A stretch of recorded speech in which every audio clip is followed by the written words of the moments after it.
সম্প্রতি আলোচনার কেন্দ্রবিন্দুতে জনপ্রিয় কন্টেন্ট ক্রিয়েটর রিপন মিয়া। একের পর এক তথ্য উঠে আসছে তার বিরুদ্ধে। একদিকে তার বিরুদ্ধে সংবাদ মাধ্যমের অভিযোগ, অন্যদিকে মায়ের সঙ্গে কান্না জড়িত আবেগঘন ভিডিও। এই দুই বিপরীত চিত্র সামাজিক যোগাযোগ মাধ্যমে ছড়িয়ে পড়লে শুরু হয় নানান আলোচনা সমালোচনার ঝড়।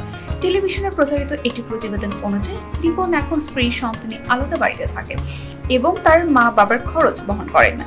সেই রিপোর্টে রিপন মিয়ার মাকে বলতে শোনা যায়, খুব কষ্ট করে মানুষ করেছে, এখন পরিচয় দেয় না, আমরা গরিব, পরিচয় দিলে যদি ওর মানিজ্য না থাকে। এই প্রতিবেদন ভাইরাল হওয়ার পর সোশ্যাল মিডিয়ায় রিপনের বিরুদ্ধে ব্যাপক সমালোচনা শুরু হয়। অনেকেই তাকে অহংকারী ও অবজ্ঞাকারী সন্তান বলে আখ্যায়িত করেন।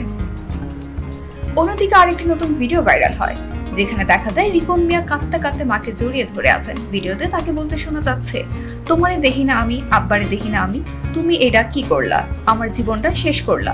এদিকে রিপন মিয়া এই প্রসঙ্গে বলেন, এই মুহূর্তে কথা বলার মানসিক অবস্থায় নেই, তবে খুব শিগগিরই সব প্রশ্নের উত্তর দেব। আমি সবসময় পরিবারকে দেখেছি, ভবিষ্যতেও দেখব, কিন্তু যারা আমার সরল মা বাবাকে নিয়ে ব্যবসা করেছেন তাদের বিচার একদিন হবেই।